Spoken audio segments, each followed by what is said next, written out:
2019 ఎన్నికల్లో తాను మళ్లీ అధికారంలోకి వస్తున్నానని ప్రకటించి బోల్తా కుట్టిన చంద్రబాబు ఈ పర్యాయం మాత్రం ఎన్నికల ఫలితాలపై జోస్యం చెప్పలేదు.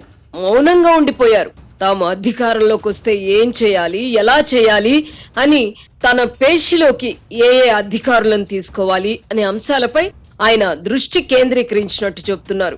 ముఖ్యమంత్రి జగన్మోహన్ రెడ్డి మాత్రం లండన్ పర్యటనకు వెళ్లే ముందు తన సోషల్ మీడియా సైన్యాన్ని ఉద్దేశించి దేశమే నివ్వెరపోయే విధంగా ఈ ఎన్నికల్లో తమకు మెజారిటీ వస్తుందని చెప్పుకొచ్చారు. అంటే గత ఎన్నికల్లో లభించిన మెజారిటీ కంటే అధిక సీట్లు వస్తాయని ఆయన చెప్పకనే చెప్పారు. ఇందులో వాస్తవం ఎంతుందో జూన్ 4వ తేదీన తేలిపోతుంది. పోలింగ్ సరళిపై వ్యాఖ్యానించకుండా చంద్రబాబు మౌనంగా ఉండడాన్ని కూడా జగన్ అనుకూల మీడియా వ్యక్తులు వాడుకొని తమను తాము మభ్యపెట్టుకుంటూ వైసీపీ అభిమానులను కూడా మభ్యపెట్టే ప్రయత్నం చేస్తున్నారు. 2019లో జగన్మోహన్ రెడ్డి చెప్పినట్టుగానే భారీ మెజారిటీతో గెలిచారు. ఇప్పుడు కూడా అదే జరుగుతుందని ప్రచారం చేస్తున్నారు. నిజానికి ఇటువంటి ప్రచారం వల్ల ఈవీఎంలలో నిక్షిప్తమై ఉన్న ప్రజా తీర్పు మారదు. కాకపోతే ఓట్ల లెక్కింపు వరకు మానసికంగా తృప్తి పొందుతారు. తమకిచ్చిన టాస్క్ పూర్తి చేసేందుకు ఆయా ఛానళ్లకు గిట్టుబాటు కలగవచ్చు. అబద్ధాలకు ప్రజలు తొందరగా ప్రభావితమవుతారు. 2019కి ముందు తర్వాత కూడా అసత్య ప్రచారాన్ని నమ్ముకున్న జగన్ అనుకో ఇప్పుడు ఎన్నికల ఫలితాల జోస్యంపై కూడా అసత్యాలనే జనంలోకి వదులుతున్నారు. ప్రజలను భావోద్వేగాలకు గురి చేయడం అనేది రాజకీయ పార్టీలు అనుసరించే ఒక ఎత్తుగడ. భావోద్వేగాలతో కూడిన ప్రచారాలకు ప్రజలు అధికంగా ఆకర్షితులవుతారు.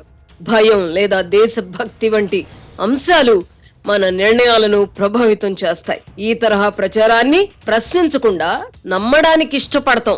ఉదాహరణకు 2019కి ముందు అమరావతి అనేది కమ్మకులం వారికి మాత్రమే పరిమితమని ప్రచారం చేసి ప్రజలను నమ్మించారు. తర్వాత వారిలో కోపాన్ని పెంచి అధికారంలోకి వచ్చిన తర్వాత విధ్వంసం చేసి సదరు ప్రచారాన్ని నమ్మిన వారిని సంతోషపెట్టారు.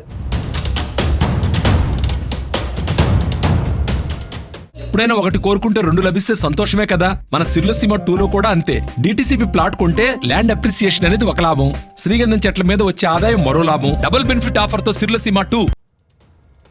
వై నాట్ 175 అని జగన్ రెడ్డి చెప్తున్న మాటలను కూడా నమ్ముతున్న వారు జనంలో ఉన్నారు. మొత్తం 175 స్థానాలు గెలుచుకోవడం ఎలా సాధ్యం అన్న తర్కంలోకి వారు వెళ్లరు. విమర్శనాత్మక ఆలోచన ధోరణి కోల్పోవడం వల్ల ఈ తరహా ప్రచారాలను నమ్ముతారు. దేశానికి స్వాతంత్రం వచ్చిన తర్వాత జరిగిన తొలి ఎన్నికల్లో కూడా స్వాతంత్ర్యం సాధించామని చెప్పుకున్న కాంగ్రెస్ పార్టీకి 50% ఓట్లు కూడా రాలేదు. ప్రాణాలు పణంగా పెట్టి తెలంగాణ సాధించానని చెప్పుకునే కేసీఆర్ కూడా 2014 ఎన్నికల్లో బొటాబొటీ మెజారిటీ మాత్రమే లభించింది.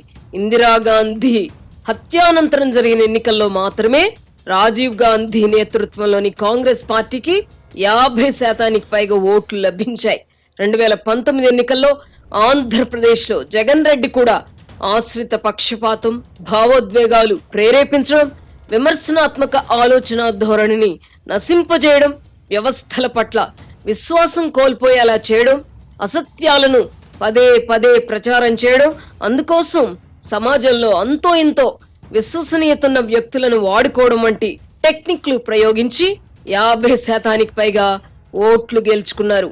అప్పుడు గాని ఇప్పుడు గాని సిపిఎం వంటి పార్టీలతో ప్రత్యక్ష లేదా పరోక్ష సంబంధాలు కలిగి ఉన్న వ్యక్తులు ఆయనకు ఉపయోగపడడం విశేషం. తెలుగునాట ఒకప్పుడు ఉభయ కమ్యూనిస్టు పార్టీలలో సిపిఎంకే అధిక విశ్వసనీయత ఉండేది. ఇప్పుడు తెలుగు రాష్ట్రాలలో సిపిఎం ఉనికి కోసం వెతుక్కునే పరిస్థితి. ఎన్నికల ఫలితాలు ఎలా ఉండబోతున్నాయన్న విషయంలో కూడా సిపిఎంతో సంబంధాలున్నవారు జగన్ రెడ్డికి అనుకూలంగా విశ్లేషణలు వదులుతున్నారు. అయితే గత కొంతకాలంగా ఇలాంటి వారి విశ్లేషణలకు వ్యూస్ తగ్గిపోవడం గమనార్హం. మేధావులు తటస్థుల ముసుగులో ఏం చెప్పినా జనం నమ్ముతారు అని అనుకోవడం వివేకం. ఒక అంశంపై అనేక కోణాల్లో విశ్లేషణ చేయవచ్చు. అయితే క్షేత్రస్థాయి పరిస్థితులకు విరుద్ధంగా విశ్లేషణలు ఉంటే ప్రజల తిరస్కరణకు గురవుతారు. ఉదాహరణకు ఉద్యోగులు భారీ సంఖ్యలో పోస్టల్ బ్యాలెట్ ఓటింగ్ లో పాల్గొనడం కూడా జగన్ కు అనుకూలమే అని ఎవరైనా చెప్పారనుకోండి, అంతకంటే బూతుండదు. ఆంధ్రప్రదేశ్ లో ప్రభుత్వ ఉద్యోగులు ప్రభుత్వంపై మండిపడుతున్న విషయం అందరికీ తెలిసిందే. కుప్పంలో చంద్రబాబు, పులివెందులలో జగన్ రెడ్డి ఓడిపోతారని చెప్పడం హాస్యాస్పదమే. అయినా రాజకీయ పార్టీలు తమ కార్యకర్తలను ఉత్తేజపరచడానికి అలా చెప్పుకుంటాయి. విశ్లేషకులుగా చలామణవుతున్న వారు కూడా అవే మాటలను బల్లెవేయడమే వింతగా ఉంది. సోషల్ మీడియాలో జగన్మోహన్ రెడ్డికి అనుకూలంగా విశ్లేషణలు, వ్యాఖ్యలు చేస్తున్న వారు ఎన్నికల ఫలితాలు ఆయనకు వ్యతిరేకంగా వస్తే ముఖం ఎక్కడ పెట్టుకుంటారు?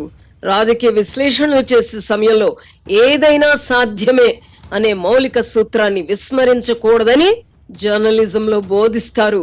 చంద్రబాబు లేదా జగన్ గెలిచిపోయినట్టేనని చెప్పడం జర్నలిజం ప్రమాణాలకు అనుగుణంగా చేసే విశ్లేషణ కాబోదు. అలా జరిగితే జగన్ గెలవచ్చు, ఇలా జరిగితే చంద్రబాబు గెలిచే అవకాశం ఉందని చెప్పడం వేరు. నాయకులకు అనుకూలంగా మాత్రమే విశ్లేషణలు చెప్పడం వేరు. ఆంధ్రప్రదేశ్ లో జగన్ రెడ్డి ప్రభావితం చేసిన మీడియా సంస్థలు, యూట్యూబ్ ఛానళ్లు ఏవో ప్రజలకు తెలిసిపోయింది. మొత్తంగా చెప్పాలంటే తెలుగునాట మీడియాకు విశ్వసనీయత తగ్గిపోయింది. ఫలానా మీడియా ఫలానా పార్టీకి వ్యతిరేకం లేదా అనుకూలం అని చిన్నపిల్లలు కూడా చెప్తారు. ఈ నేపథ్యంలో సోషల్ మీడియా వేదికగా వెల్లడవుతున్న విశ్లేషణలు, అంచనాలకు విలువ లేకుండా పోయింది. విచిత్రం ఏమిటంటే ఆంధ్రప్రదేశ్ లో ఏమి జరగబోతున్నదో ప్రశాంత్ కిషోర్ వంటి ఉత్తరాది వాళ్ళు చెప్పే మాటలకు అధిక విశ్వసనీయత ఉండడం విడ్డూరం. ప్రజల నాడి పసిగట్టలేని జర్నలిస్టులు, విశ్లేషకులు తెలుగునాట ఉన్నారనే కదా దీని అర్థం. మన ప్రజల ఆలోచన ధోరణిని పసిగట్టలేకపోవడం అంటే మన మెదళ్ళు పక్షపాతంతో నిండిపోయినట్టే కదా.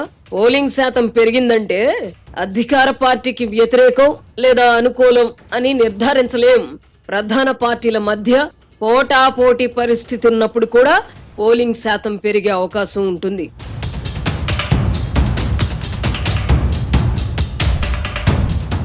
సిర్లసీమ 2 వెంచర్ ని సందర్శించండి. ఇక్కడ అన్ని ప్లాట్లలో మామిడి, శ్రీగంధం చెట్లతో అద్భుతంగా ఉంది.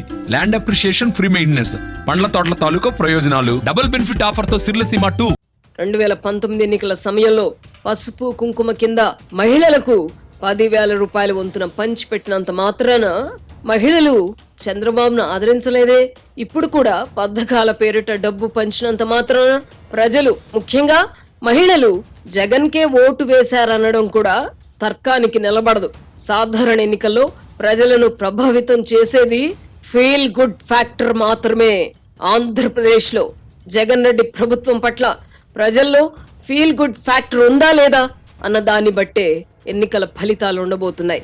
ఈలోపు అంటే జూన్ 4వ తేదీ వరకు సోషల్ మీడియాలో ప్రత్యక్షమవుతున్న విశ్లేషణలు, వ్యాఖ్యలు ఆయా వ్యక్తుల మనోవాంఛ మాత్రమే. బుద్ధ పౌర్ణమి సందర్భంగా మిత్రుడు డిఆర్కే సోషల్ మీడియాలో పెట్టిన పోస్ట్ మాత్రం ఆలోచింపజేసేదిగా ఉంది. గౌతమ బుద్ధుని కాలంలో అంగుళీమాలుడు అనే దుర్మార్గుడు ఉండేవాడు. అతడు ప్రజల వేళ్లు నరికి మెడలో దండగా వేసుకుని తిరిగేవాడు. ఒకరోజు అంగుళీమాలుడికి బుద్ధుడు ఎదురుకాగా, నిన్ను ఈ కత్తితో నరకబోతున్నాను, నీ చివరి కోరికేమిటో కోరుకో అన్నాడు. అయితే నీ కత్తితో ఆ చెట్టు కొమ్మను నరుకు అని బుద్ధుడు ఆ దొంగకు చెప్తాడు. వెంటనే అంగుళీమాలుడు తన కత్తితో చెట్టు కొమ్మను నరికాడు. ఇప్పుడు ఆ కొమ్మను తిరిగి చెట్టు కతికించు అని బుద్ధుడు అడిగాడు. దీనికి ఆ దొంగ నవ్వి, అదెలా సాధ్యం, ఎవరు ఆ పని చేయలేరు అని అన్నాడు. దీంతో నువ్వు బలవంతుడివి కాబట్టి దేన్నైనా నరకగలవు, నాశనం చేయగలవు. నిజానికి అది అల్పులు చేసే పని. నిజమైన శక్తి సామర్థ్యాలున్న వ్యక్తి దేన్నైనా సృష్టించగలగాలి, బాధ పెట్టడం కాదు. ఉపశమనం కలిగించేవాడే గొప్పవాడు, నిర్మూలన కంటే సృజనే గొప్పది అని ఆ దొంగకు బుద్ధుడు బోధించాడు.